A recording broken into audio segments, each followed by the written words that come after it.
Huh?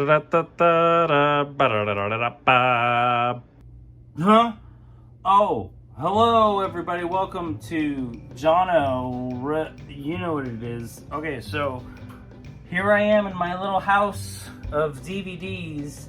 I had to disrupt the canon of it all because I had a request to do Labyrinth. If your name is Hannah, palindrome Hannah, you'll know. Because you said, hey, do this. And I said, I don't know. So, here we are. So this movie is about, it's David Bowie, whom I am a fan of. Fucking Rebel and all that shit, right? And Black Star. Oh my god, he died. Dude, have sympathy on David Bowie. Hashtag David Bowie. Oh shit, I cannot knock this over. Okay, so Labyrinth is a great movie. It comes from the brains of Jim Henson Co. You have Ludo, you have Hogo, you have little doggo on top of another doggo. You could maybe even say a pupper on top of a doggo. So adorable, very good. And then you have Dance Magic Dance, David Bowie, and he's like, the power of voodoo. Hoodoo, and then you had that scene, like the only scene in the movie that is dated is the scene where those weird fire guys. Fuck, what was the song for that one? I can't remember. But it was the song with the guy where the heads and arms come apart and they're all like blah blah blah blah, and they're like whatever, and it's like, oh, that clearly looks like a green screen or whatever. This movie is so good, and the only thing that sucks about the movie is the baby, which is the whole MacGuffin of the movie, because he's all like, his name is Toby, and it's like, oh my god, I hate that name. And then The Office. I feel like his name and the Toby in The Office was named after this baby, because fuck that fucking baby. Jennifer Connelly, it's not your fault, honey. You just hate the baby. It's fine. He grows up to be a serial killer.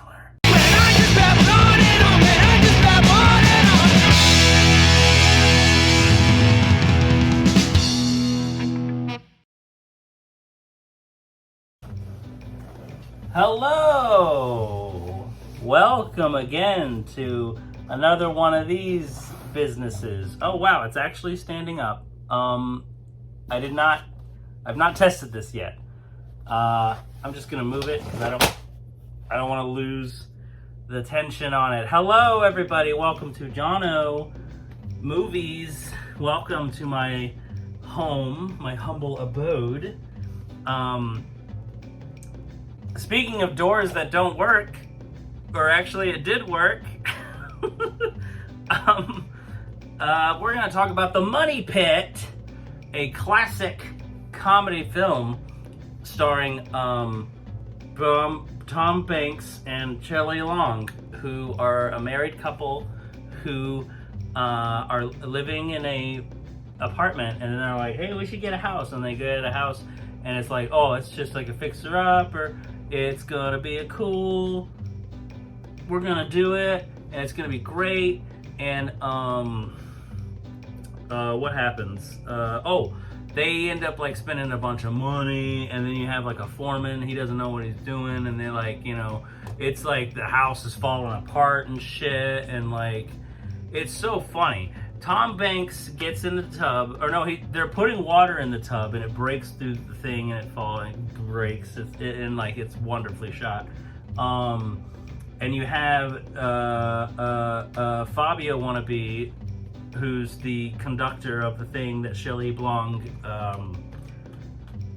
she's a celloist, right? Am I wrong? No, she's a violinist. Whatever, she's in the orchestra, and she, he's like into her, and she accidentally spends the night at his place, Here's the deal.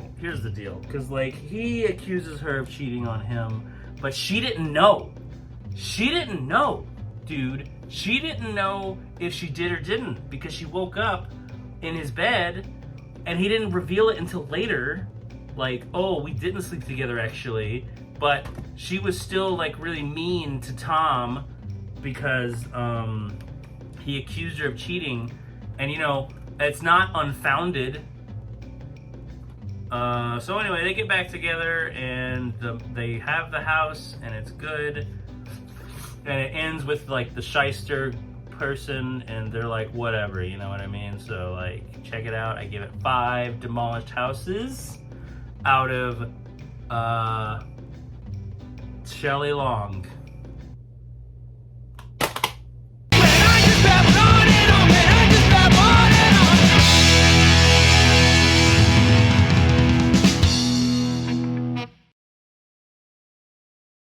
What we have here is a failure to communicate. Major Payne wrestling for Judy. Major Payne was a major pain to watch. Am I right? So easy. Anybody could have said that. However, New York Daily News said Major Payne is major funny. So, Major Payne is a movie about Damon Wayans being a major pain, and it also has Hilary Banks from Fresh Prince of Bel-Air, the show, not the movie, and they fall in love, and he teaches the kids the valuable lesson. It's like, oh, these were a dime a dozen, and time this came out, when was it, 95? A lot of you had the Little Giants, remember that movie? You had Little Big Green, you had The Never Ending Story, Men at Work, you know, all these kids are like trying to be in you know, teaching you that a bad guy could be a good guy. However, watching it as an adult is very distracting because of Bradley Cooper. Bradley Cooper is not in this movie. But there's a kid in it who looks just like freaking Bradley Cooper. He looks mind-bogglingly exactly like him. Like, I was like, what? Is this Bradley Cooper before the Hangover movies? It's so insane. Look. Just look. You're gonna tell me that's not Bradley Cooper sans whatever else he was in? The Limitless? Remember The Limitless with De Niro? Yeah. That movie. That one. With Robert De Niro. What did he do in that? He had drugs. What was I talking about? Oh, so it's worth a watch, you know? If you're just like, whatever, check it out. It's, I give it 5 copies of Major Payne on DVD out of French Press of Bel-Air. French Press.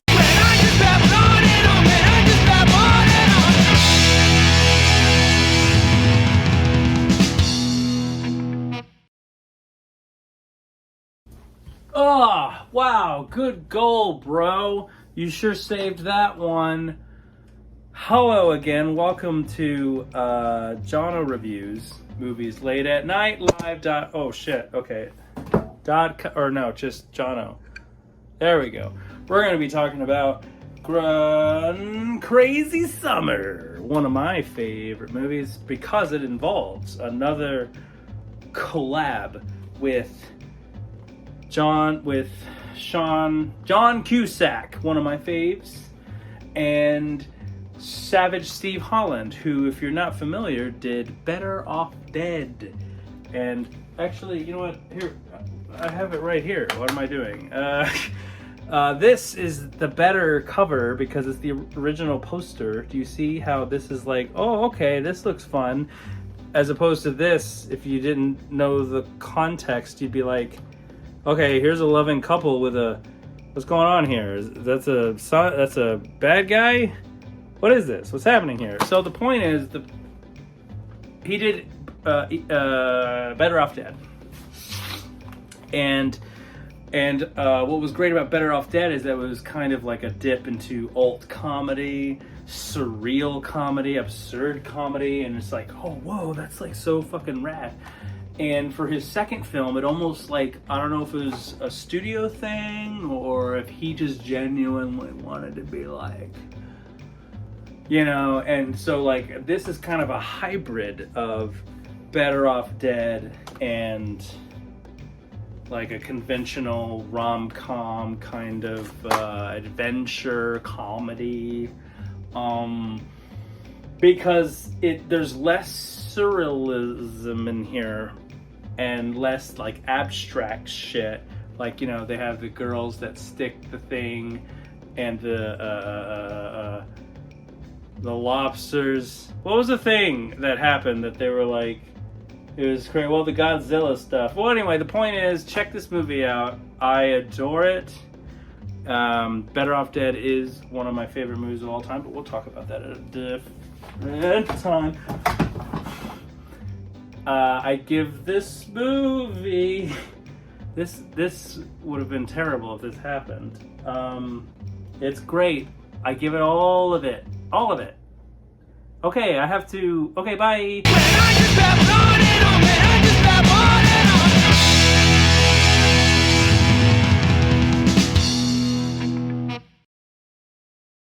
Hello, everybody! Welcome again to Jono Reviews Movies. As you can see, I'm sheltered in my house, much like another character I know, Bob from What About... Let me move this. Bob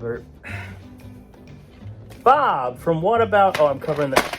Ah! Dang it. Ugh. Gosh darn it. Okay. So we're going to be talking about What About Bob, the movie with Bill Murray, and with Richard Dreyfuss, fresh off of, well, I guess it's not fresh off of Jaws. What am I talking about? But he was in Jaws. Richard Dreyfuss, not Gil Murray. Anywho, this movie is about,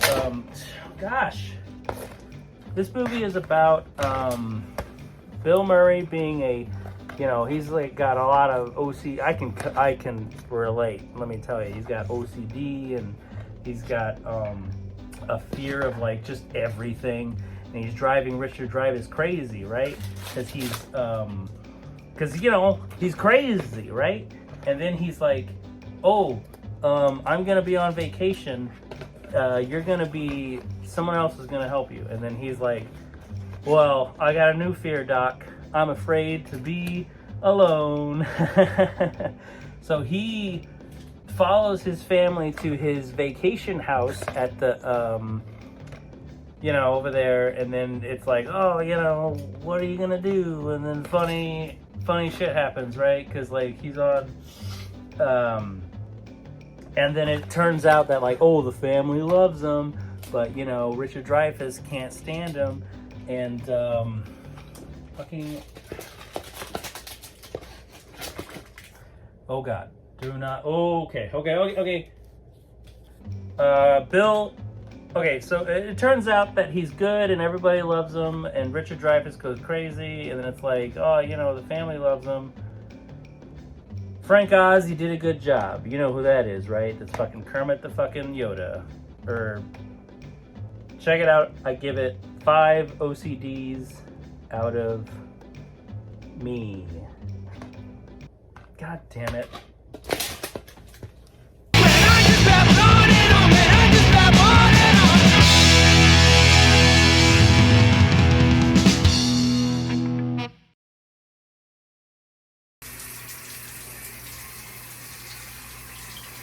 Hello, welcome to another, you know, movie review thing.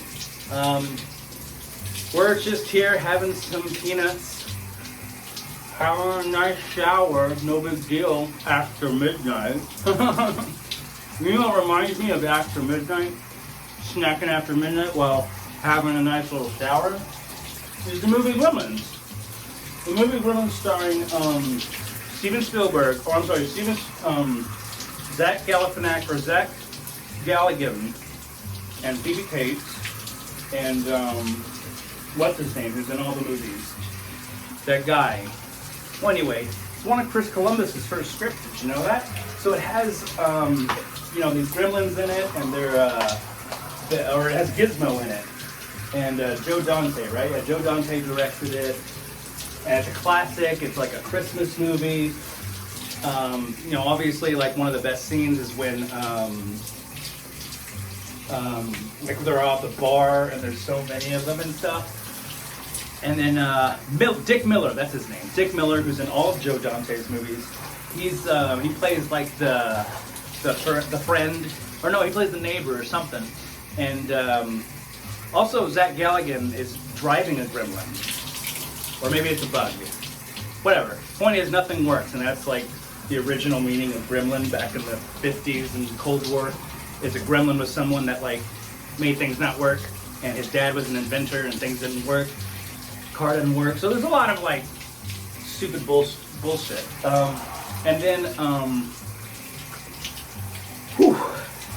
the rules, because you couldn't feed them after midnight, you couldn't get them wet. Something about light, right? You couldn't feed them after midnight or get them wet. And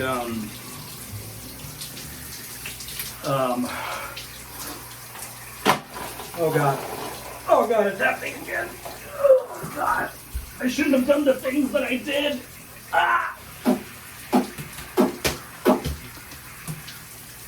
Oh god.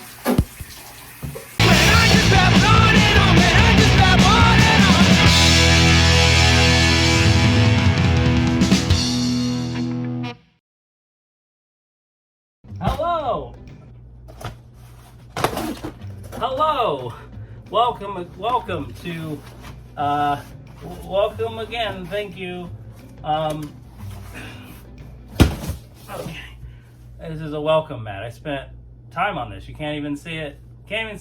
All right. So thank you very much for following Jono Guru's movies late at night live. As you can see, I put a lot of blah blah blah.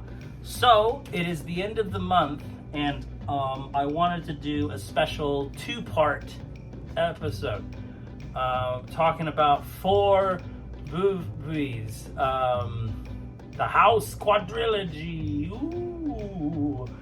First up, we've got House, the Orig from 1986, 85, 86, doesn't matter.